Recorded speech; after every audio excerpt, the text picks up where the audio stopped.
Merci beaucoup, Alain.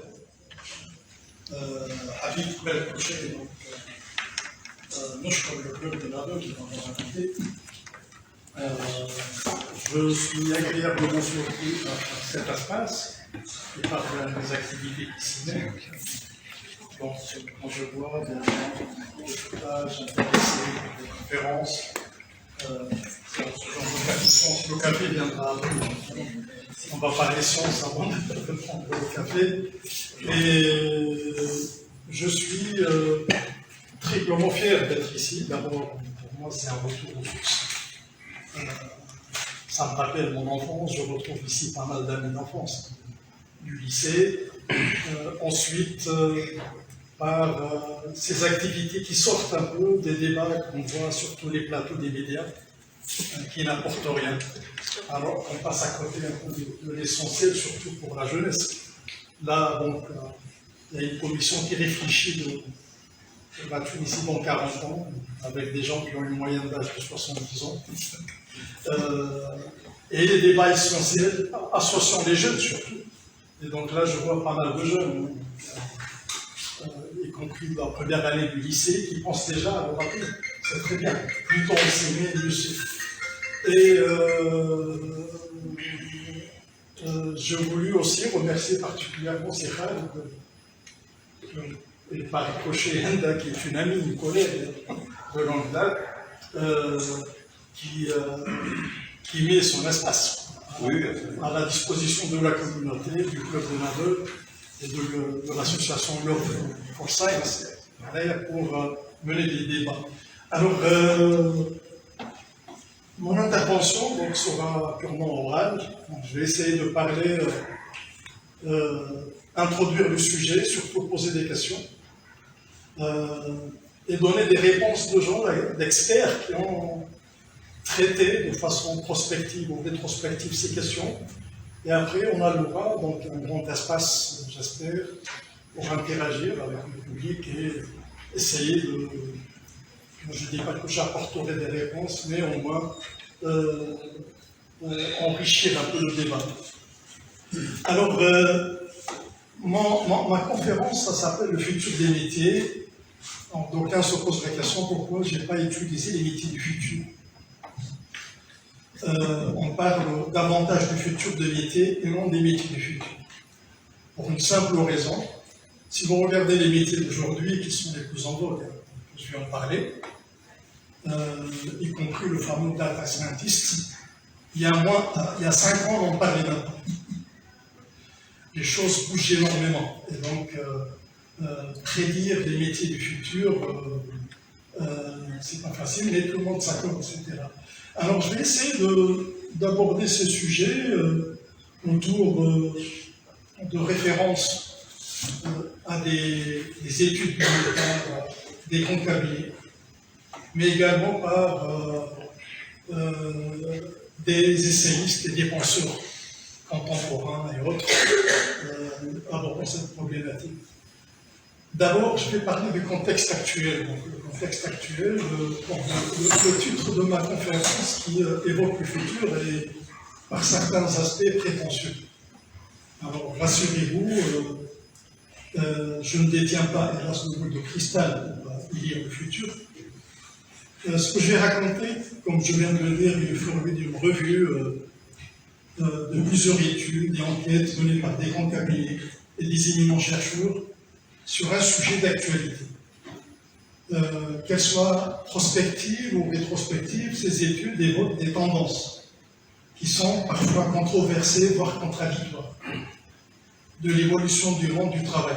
Donc, comment le travail va évoluer. Alors, d'aucuns pourraient alors contester l'intérêt de parler de ces visions futuristes du moment qu'elles ne font pas l'unanimité auprès de la communauté des experts et des autres décideurs politiques dans le monde. La vérité est que malgré les dissonances dans la vision du monde à l'horizon 2030-2050, ces études convergent au moins sur un point de convergence. C'est celui des politiques publiques et des actions à mener aujourd'hui dans tous les pays du monde, qu'ils soient développés ou non développés, pour accompagner les mutations en cours et faire en sorte que le futur soit mieux que le présent. Ça veut dire qu'il ne faut pas attendre le futur pour réagir au jour le jour. Il faut maintenant engager des actions pour anticiper ce qui va se passer demain. En effet, le futur est aussi et surtout façonné dans une large mesure par l'engagement au présent, à agir en toute intelligence pour apporter des solutions à d'autres aux multiples problèmes de développement humain. Alors, comme vous le savez sans doute, nous vivons aujourd'hui, les jeunes le savent, peut-être tout simplement parce que quand j'évoque un peu les transformations technologiques en cours, mes propres filles s'étonnent que ma génération ait vécu sans Internet, sans téléphone mobile, sans PC. Donc, je fais partie d'une génération comme ceux qui ont le même âge que moi, d'une génération qui a accompagné toutes les transformations en matière technologique, depuis la première calculatrice, les tables logarithmiques, la grosse pécane, le gros ordinateur central qui traite l'informatique par l'eau avec les cartes corporate. Donc, et le téléphone qui passe par l'opératrice. Quand j'étais en France, pour téléphoner, pour donner de mes nouvelles, je devais passer par l'opératrice pour établir des communications. Évidemment, tout ceci, c'est de l'histoire ancienne, alors que ça date des années 70. 60-70. Alors, vous le savez sans doute, nous vivons aujourd'hui des transformations profondes et sans précédent dans le monde. Des transformations qui impactent tous azimuts, tous les domaines, politiques, économiques, sociaux, technologiques, environnementaux. Alors, disons que ces transformations sont induites, entre autres, par la grande convergence de 4 domaines scientifiques ou technologiques, communément appelés NBIC. Alors, N comme nanotechnologie, B comme biotechnologie, I comme technologie de l'information, et C comme sciences cognitives. Ou encore par l'interconnexion croissante entre l'infiniment petit, la fabrication du vivant, les machines pensantes et l'étude du cerveau humain. Et accélérée ces 2 dernières années par la crise sanitaire en relation avec la pandémie de Covid-19. Alors plus que jamais, le travail et les emplois sont au cœur de ces changements, tant au niveau de la création et de la destruction, qu'au niveau de leur contenu, décliné en qualifications et compétences ou de leur forme et leur mode. Je me permets ici de citer quelques exemples réels illustrant les transitions actuelles ayant eu lieu dans des économies développées ou avancées. Des employés japonais du département des évaluations des paiements dans une société d'assurance remplacée par un robot. 2. Des millions de chauffeurs de poids lourds américains risquent de perdre leur emploi avec l'apparition de véhicules autonomes. 3. La dextérité des chirurgiens dépassée par celle des bras et les manipulateurs plus adroits. 4. Là, c'est un robot humanoïde baptisé Lumi, capable de reproduire à la perfection les mouvements d'un maestro dirigeant un orchestre philharmonique. Ça s'est produit récemment en Italie. Ainsi, la problématique qui est nouvelle, ancienne, de l'emploi suscite-t-elle un débat dans la communauté des économistes, mais aussi des scientifiques et des leaders dans le monde des affaires. Il faut préciser que ce débat est très ancien, datant même de la première révolution industrielle à la fin du XIXe siècle, et ayant nourri la réflexion de grands économistes et de penseurs comme Adam Smith, Karl Marx, Émile Zola et John Maynard Keynes. Le débat actuel est ravivé à l'aune de la 4e révolution industrielle et de la prééminence du numérique, de la data et de l'intelligence artificielle. La nouveauté est que l'automatisation touche désormais des emplois qualifiés, à fort contenu intellectuel, dans l'industrie comme dans les services. l'atteinte du clivage manuel intellectuel ou physique cognitif dans les métiers automatisables, l'étendue des secteurs d'activité concernés et le risque d'un chômage de masse sont plus que jamais au centre des préoccupations. Je vais passer en revue des positions et mettre l'accent sur le débat d'idées qui est très controversé par ailleurs. Jeremy Rifkin, un penseur américain, dans son essai La fin du travail en 1995, donc il y a 27 ans, a nourri de façon prémonitoire un courant de gauche en pleine cogitation sur le partage du travail. Deux professeurs au MIT, Eric Brynjolfsson et Andrew McAfee, évoquent de façon disruptive en 2015 l'automatisation des cerveaux après celle des muscles humains et animaux, dans leur ouvrage Le deuxième âge de la machine. Des personnalités des mondes scientifiques et de l'entreprise, dont Noam Chomsky, Stephen Hawking, Elon Musk, Steve Wozniak, faisaient partie des signataires d'une lettre ouverte intitulée « Art de robot automatique » lors d'une conférence internationale tenue en 2015 à Buenos Aires en 2015 sur l'intelligence artificielle, mettant en exergue les risques de la robotisation excessive sur le développement humain. Martin Ford, essayiste américain encore, évoque que les machines deviennent désormais elles-mêmes des travailleurs, dans l'avènement des machines en 2018.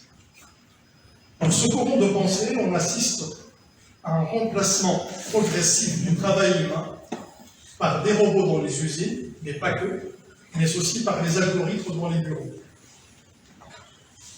Pour ce courant de pensée, on assiste à un remplacement, à l'inverse d'un autre courant majoritaire, se référant à un grand économiste, Joseph Schumpeter, et à son concept de la destruction créatrice. Alors, Schumpeter, c'est un économiste qui a beaucoup travaillé sur l'innovation.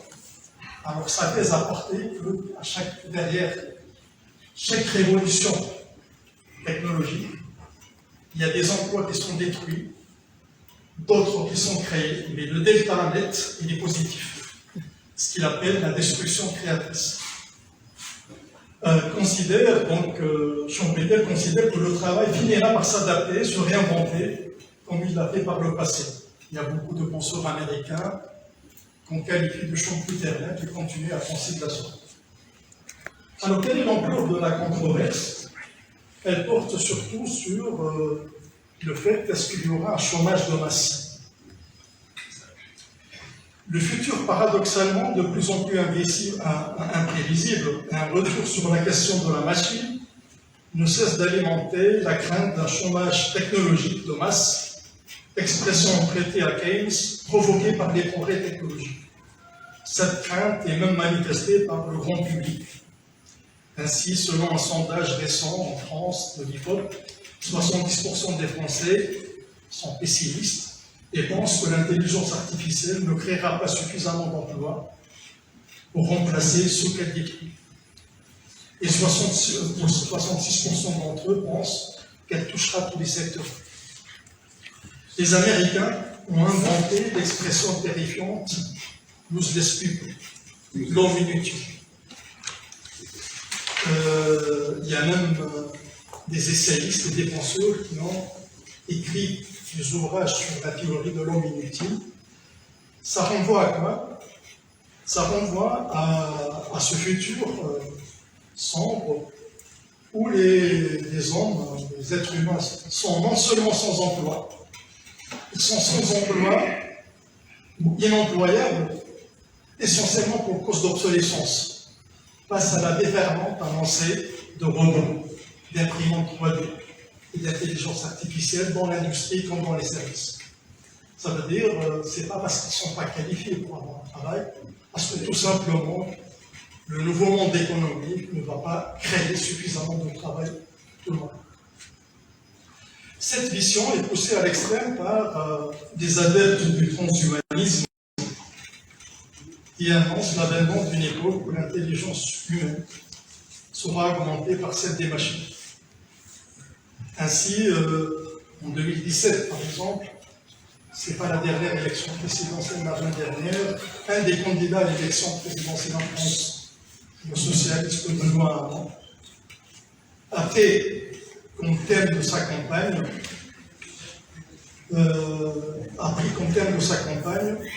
le fait que le travail va se raréfier en raison du progrès technologique, ce qui va permettre à l'humanité de produire ce dont elle a besoin avec moins de travail humain.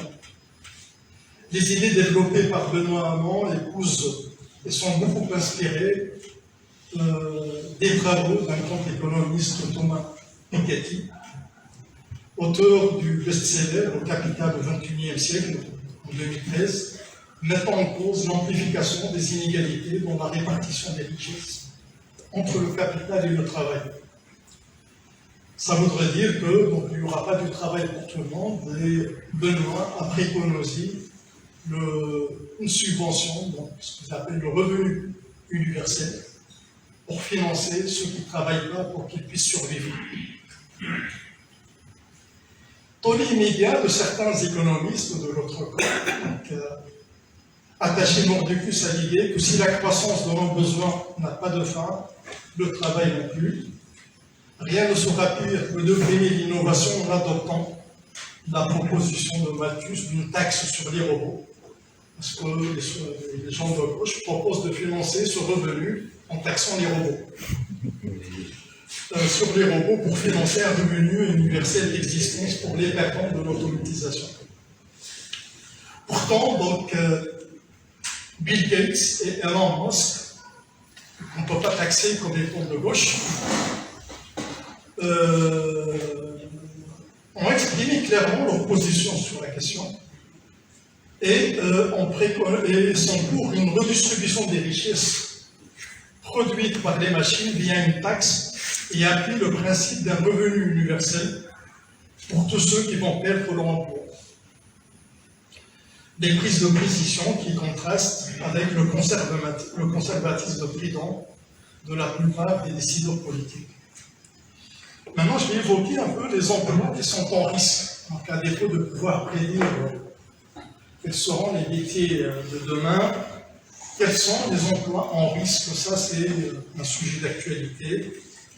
Les études en la matière sont parcellaires et parfois contradictoires. Alors, il y a une étude qui met l'accent sur le fait que 80% des emplois les plus recherchés sur le réseau LinkedIn correspondent à des métiers qui n'existaient pas il y a 10 ans. Une équipe de chercheurs à Oxford University a mené une étude en 2013. Ils ont quantifié la part des emplois potentiellement automatisables. Le potentiel d'automatisation des métiers, plus de 700 métiers recensés, étant évalué allant des tendances technologiques à moyen et long terme. Le verdict, 50% des emplois aux États-Unis présentent un risque élevé, plus de 75% de probabilité d'être automatisés à l'horizon de 20 ans, c'est-à-dire aux alentours de 2035-2040. Exemple, les télémalfaiteurs remplacés par des chatbots, c'est le cas actuellement, à 99%. Les caissiers et les caissières remplacés par des machines, à 97% des grandes surfaces en Europe ou dans les pays avancés. Roland Berger Institute, un grand cabinet français qui travaille beaucoup sur les stratégies et les perspectives, a transposé cette méthodologie au cas de la France et a établi que la part des métiers automatisables s'élève à 45%, soit environ 3 millions d'emplois concernés. Alors, attention, cela ne veut pas dire que la numérisation va créer des chômeurs en plus. Cette approche vise avant tout à mesurer un risque et un impact sur l'ampleur de l'évolution des métiers, le potentiel d'automatisation réel étant contraint par les arbitrages économiques sous-jacents à la substitution du travail humain, à la difficulté de mise en œuvre et aux autres facteurs exogènes, comme les facteurs politiques, sociaux, réglementaires, juridiques et autres. Alors, dans l'industrie, allant de la 4e révolution industrielle, baptisée Industrie 4.0 en Allemagne. Sur les 185 métiers recensés en ingénierie, fabrication et maintenance, 50% de probabilité très forte, soit 90% d'être automatisé. 25% ont une probabilité très faible, 6% d'être automatisé. Il s'agit des ingénieurs, architectes, designers, managers de systèmes de réseau, etc. Les 25% restants une probabilité forte d'être partiellement automatisés. En 2017, une recherche menée au MIT à Boston et basée sur des données historiques a montré la suppression de près de 700 000 postes d'emploi dans l'industrie manufacturière américaine entre les années 90 et les années 2010. Pour cause de robotisation. C'est des pertes nettes. Maintenant, j'ai beaucoup mis l'accent sur ce qui se passe dans le monde développé, des pays en développement comme le nôtre. Alors, les pays en développement donc, ont souvent vécu dans leur politique industrielle durant les 30 dernières années, les 40 dernières années, avec la vague, ce qu'on appelle globalisation. La globalisation, la sous-traitance, le partage du monde du travail. Chez nous en Tunisie, ça date depuis le début des années 70 avec la loi 72 pour inciter les industriels à s'installer et sous-traiter donc, dans la chaîne de valeur la partie qui a qui présente le moins de valeur ajoutée, basée sur la compétitivité de la main-d'œuvre, essentiellement. Alors, ce phénomène futur du monde du travail, il serait encore plus destructeur dans les pays en développement, où selon mon ancien président de la Banque mondiale, Jim Yong Kim, en 2019, 2/3 des emplois actuels risquent d'être supprimés, en raison notamment de mouvements de relocalisation provoqués par l'essor de l'industrie 4.0.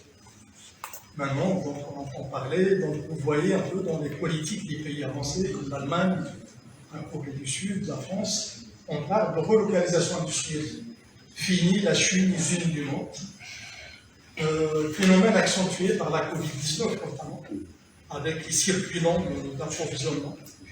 Et par justement le nouvel modèle économique inclus par l'industrie 4.0, où il n'y a plus de barrières concernant l'investissement. Et on peut songer à un modèle économique pérenne sans avoir à supporter des grandes charges, comme c'était le cas avec le modèle taylorien. Donc, dans les pays en développement, 70% des emplois seraient en risque. Bon, évidemment, on évoque l'Inde, la Chine, l'Éthiopie. En premier lieu, c'est des grands pays qui ont basé leurs ressources sur le fait d'être l'usine du monde. Alors, par exemple, si des automates de couture à la demande voient le jour, comme prochainement chez Amazon, est en train de breveter ça, à moins que le brevet soit sorti, des dizaines de millions de petites mains de l'industrie textile, en Asie, en Afrique, vont-elles connaître le chômage technologique avant même d'avoir pu bénéficier des bienfaits de la globalisation. Jusqu'où on passe au mouvement dont toutes les études s'accordent à prédire un impact majeur et global. Alors, les adeptes de Schumpeter ont la réponse. Ils répètent en boucle que les pays où la robotisation des usines est la plus avancée enregistrent actuellement un taux de chômage plus faible et une industrie mieux préservée, comme c'est le cas en Allemagne et en Corée du Sud. Les pays bien pourvus de robots présentent des potentiels de croissance et de création d'emplois plus importants, selon l'agence de notation Moody's. La raison, des gains de productivité générés par la robotisation qui bénéficient en retour aux activités de services connexes aux industries, selon un essayiste Nicolas Bouzou, économiste libéral. Dans l'histoire humaine, la création n'a toujours emporté, quelle que soit l'ampleur de la destruction. Le sujet, c'est celui de la mutation du travail et non sa fin. Maintenant, si je veux donner un message aux jeunes, quel serait un critère discriminant pour les métiers en risque? Donc un critère même grossier. Alors, en un mot, le critère, c'est la routine. Si les progrès en cours suscitent autant d'angoisse et de fantasmes, c'est parce que, à l'inverse des précédents, ils sont multisectoriels et ubiquitaires. Pour les experts, le degré de vulnérabilité des métiers au progrès technologique n'est plus tant lié au fait que l'on exerce un travail manuel ou intellectuel, des tâches physiques ou cognitives, qu'à leur caractère plus ou moins routinier.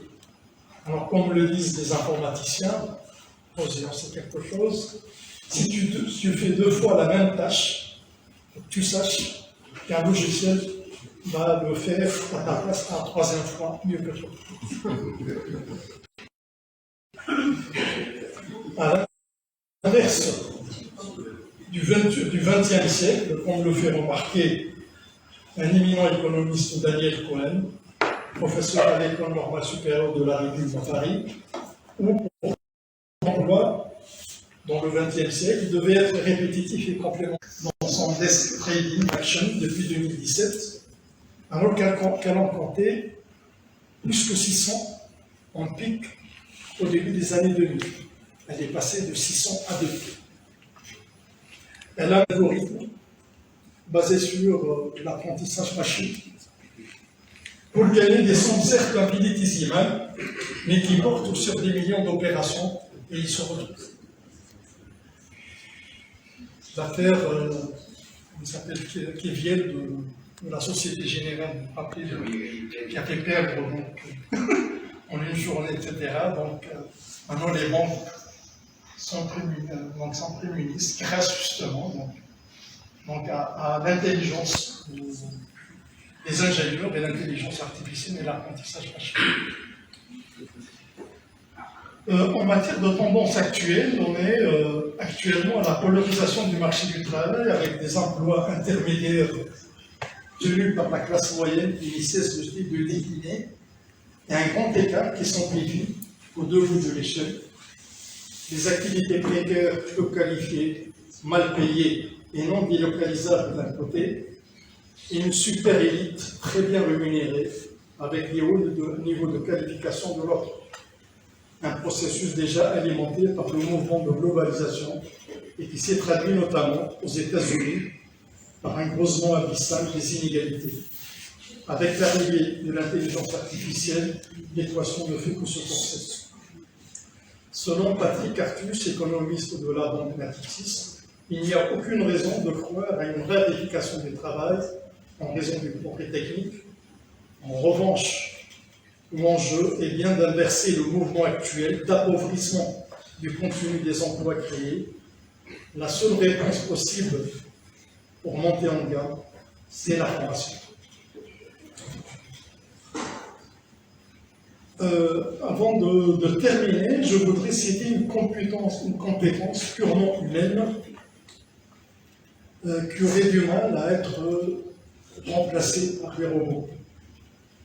En un mot, c'est l'empathie.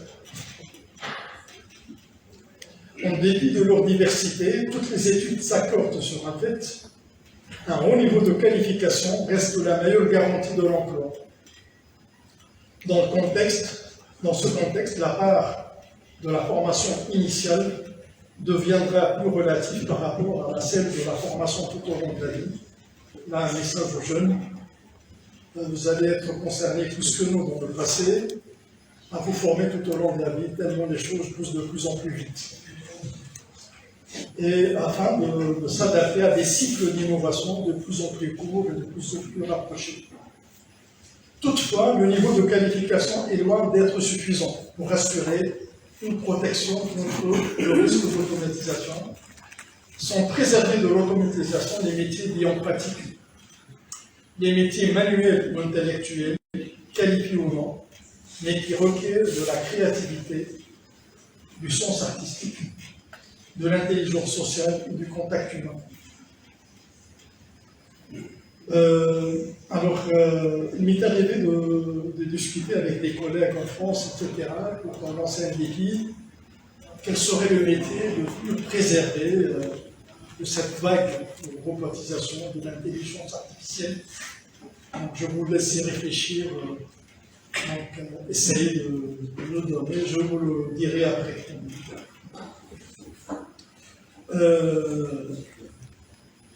Les métiers à forte intelligence sociale et empathique seront toujours pérennes.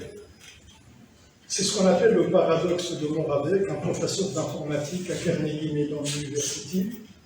Il est plus facile d'automatiser des activités sophistiquées nécessitant des calculs et des tâches complexes que simple, comme entretenir son jardin, faire son lit, réparer une fuite d'eau, en raison du trop grand nombre d'alias à traiter.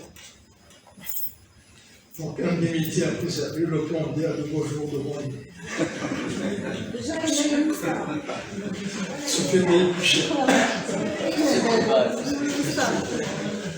Parallèlement à la disparition de nombre de métiers, d'autres nouveaux apparaissent. À commencer par le fameux que j'ai cité tout à l'heure, de data scientist, mais aussi tous les métiers autour de la data et de l'économie numérique. Data architecte, data analyst, data ingénieur, spécialiste cloud, spécialiste cybersécurité, développeur, gestionnaire de médias sociaux, expert en intelligence artificielle, spécialiste au réseau des communications, etc. J'en passe. Selon des chercheurs canadiens, la bonne grille de lecture des emplois en progression consiste à croiser deux dimensions, l'empathie avec la matière grise. En tête, les emplois à haut niveau de qualification et beaucoup d'empathie seront les plus prisés. Arrivent ensuite, paradoxalement, les emplois empathiques, mais pas nécessairement avec un niveau de qualification poussé, comme les aides et soins aux personnes âgées. Néanmoins, les emplois qualifiés avec très peu d'empathie vont décliner. Et les autres emplois, sans qualification ni empathie, sont voués à l'extinction. Donc voilà la grille de lecture pour les jeunes dans l'avenir. Alors, pour terminer, je vais parler de la forme, de l'évolution de la forme de travail. Est-ce la fin de l'emploi à temps plein? La forme du travail va évoluer dans le sens de remise en question de la notion de travail à temps plein. Le salariat comme composante essentielle de la croissance économique, avec notamment la stabilité de la relation entre employeurs et travailleurs et les droits sociaux qui vont avec, est aujourd'hui profondément fragilisé par trois tendances. La première tendance est technologique. Elle est tirée par la numérisation et les possibilités du travail intellectuel. De nouvelles formes de travail à la demande se développent. Internet permet l'émergence de nouvelles places de marché, C2C, et de nouveaux modèles d'intermédiation à travers des plateformes. C'est une sorte d'ubérisation du travail, induite par le développement d'une économie collaborative et de partage. Autre impact du numérique, l'expertise n'a plus besoin d'être locale. Ce mouvement est accentué par le travail à distance grâce au réseau notamment. La deuxième tendance a trait à la flexibilité, avec la nécessité de s'adapter aux fluctuations du marché quasi en temps réel, qui pousse les entreprises à une gestion plus souple et une personnalisation plus grande de la prestation. C'est ce qui explique le succès des contrats en Angleterre, c'est un peu un cas unique au monde, des contrats dits 0 hour, où on ne fixe pas d'horaire ou de durée minimum de travail. C'est un peu à la demande. La troisième tendance est sociétale, avec de plus en plus de travailleurs recherchant autonomie et flexibilité dans leur travail, notamment par des professions de services plus qualifiées. La montée en puissance de l'auto-entrepreneuriat répond à cette tendance. Le nombre d'auto-entrepreneurs dans le monde a fortement progressé et représente près de 20% de l'emploi total actuellement. Plus de 70% des individus en Grande-Bretagne notamment ont opté pour ce statut par choix et non par obligation. Ce phénomène est d'autant plus vrai que les travailleurs appartiennent à la génération dite Y ou Z. Ces tendances évidemment amènent à repenser le contrat de travail et le financement de la protection sociale, un sujet d'actualité. Alors pour terminer, je vais évoquer des études encore plus récentes. En 2016, un think tank de Millennium Project, une ONG dont la mission est de prospecter le futur au niveau global, a publié un rapport intitulé 2050 The Future of Work. Cette étude est basée sur une enquête qui a réuni près de 300 experts de toutes les régions du monde, provenant des milieux académiques et des affaires. Les questions posées épousent largement celles que je viens de traiter, et qui sont traitées largement dans la littérature. Les conclusions qui se dégagent confirment un peu ce que je viens de dire.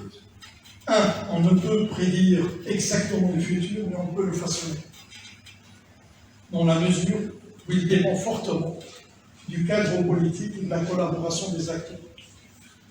2. Le taux de chômage global pourrait atteindre 24%, voire plus en 2050. Et si nous ne faisons rien, la fracture sociale continuera à se creuser. 3. De plus en plus de métiers vont être exercés par des machines grâce aux transformations technologiques induites par la robotique, l'intelligence artificielle et la convergence un peu de plusieurs domaines. 4. Ces transformations vont se produire en deux phases. La première, où le digital va remplacer progressivement le travail humain par des machines jusqu'à 2030, suivie d'une deuxième, où un nouveau système de travail et une nouvelle façon de faire tourner l'économie vont émerger, imposant un changement radical au niveau des systèmes sociaux induits par l'obsolescence du salariat, la fin des salariés. 5. Même si le travail aujourd'hui est mobile et multisite, demain il sera davantage virtuel et aura lieu davantage dans l'espace virtuel collectif, baptisé métaverse. Les travailleurs seront dans l'obligation de suivre ces transformations. 6. Des nouvelles formes de travail seront créées dans les secteurs des loisirs, de la récréation et de la santé, ainsi que dans les champs technologiques, avec des profils de métiers allant des interventionnistes empathiques aux assistants algorithmiques. 7. Des MOOC au peer-to-peer learning, un paradigme d'apprentissage. Les individus vont avancer et les systèmes de formation devraient faire leur évolution dans la direction d'une personnalisation accrue et d'une autogestion des parcours d'apprentissage. 8. Il semble que tout le monde doit apprendre à programmer, au risque de perdre espoir face aux algorithmes. Les compétences technologiques à acquérir deviendront basiques. Les compétences actuelles qui sont perçues comme étant pointues seront demain basiques. 9. 60% des experts qui ont été sondés sont favorables à un revenu universel minimum et inconditionnel pour ceux qui ne vont pas travailler. 10. Les méga-tendances globales vont condamner les solutions nationales à l'échec. Il faut penser globalement ce qui se passe dans le monde, mais on n'a pas aucun pays mis à l'abri de ce qui se passe dans les autres. Bon, je vais m'arrêter là. En guise de conclusion, est-ce qu'il y a des leçons à tirer dans cette controverse sur le futur du travail entre les pessimistes d'un côté qui pensent que les transformations technologiques en cours sont radicalement différentes et qu'elles ne pourraient pas créer suffisamment de nouveaux emplois, que les hommes exercent mieux que les robots et les algorithmes, et les optimistes de l'autre, les adeptes de Schumpeter, qui, se fondant sur les précédentes révolutions industrielles, pensent que la technologie crée toujours, ou finit toujours par créer, plus d'emplois qu'elle n'en détruit, et qu'elle ne pourra jamais remplacer les aptitudes humaines hors de portée de son intelligence. Entre les deux courants, qui a raison? La réponse reste très ouverte, et c'est surtout probablement entre les deux. Toutefois, les deux courants de pensée convergent sur un point au moins, la nécessité impérieuse de repenser entièrement l'éducation et la formation. Une tâche qui incombe à la fois aux décideurs politiques et aux entreprises. Parce que la formation ne se déroulera pas à l'école, puisqu'on parle de formation tout au long de la vie. Les jeunes vont être acculés à apprendre, y compris au sein de l'entreprise, à se former. C'est l'unique parade dans le cas où les pessimistes auraient vu juste quant à un impact bien plus rapide et massif des progrès technologiques sur l'emploi que l'attente des optimistes. Le capital humain est désormais au centre des enjeux dans le nouveau monde. La performance économique et sociale des nations dans les décennies à venir est en effet largement dépendante de leur capacité à mettre en œuvre une stratégie ambitieuse pour former le capital humain en conséquence. Paradoxalement, l'école au sens du système de formation et d'apprentissage est resté anachronique par rapport aux transitions en cours et notamment la 4e révolution industrielle. L'école aujourd'hui ressemble davantage à la 2e révolution industrielle. Son modèle ressemble plus aux usines du début du siècle dernier et s'inspire du taylorisme pour former la masse. Est-ce que l'école de Jules Ferry, qui a inspiré l'école française et les écoles, est basée sur le fait qu'on prend une tranche d'âge d'or, qu'on met dans un même espace, face à un même prof, pour leur donner le même programme. Donc ça ressemble plus à l'industrie de masse, fabrication des robots standards, qui va à l'encontre des révolutions technologiques. Les écoles doivent changer de paradigme de formation afin de tirer profit des potentialités du numérique notamment, pour augmenter la qualité, leur modèle pédagogique et l'insertion professionnelle des apprenants tout au long de la vie. Donc il s'agit d'opérer une révolution au sein de l'école, de migrer d'une ingénierie de la formation à une ingénierie des compétences, d'écarter toute logique adéquationniste. Parce qu'il y a longtemps, dans la formation professionnelle, on entend parler de l'adéquation formation-emploi. Ça n'a plus de sens, puisque les circuits de changement, d'innovation sont devenus plus rapides. Le temps qu'on met une formation adéquate à un emploi, les choses pourront changer plus rapidement. Et un système qui valorise davantage la créativité individuelle, le travail collectif, la pensée de rupture, le goût de l'expérimentation, les parcours transdisciplinaires et l'hybridation des métiers et des compétences. Favorisant aussi les valeurs humaines en opposition au transhumanisme, la formation ne devrait pas être pensée uniquement de façon utilitaire et devrait mettre l'accent sur l'initiation à la pensée complexe et à la réflexion éthique. Voilà, je m'arrêterai là, et s'il y a des questions, merci de votre attention.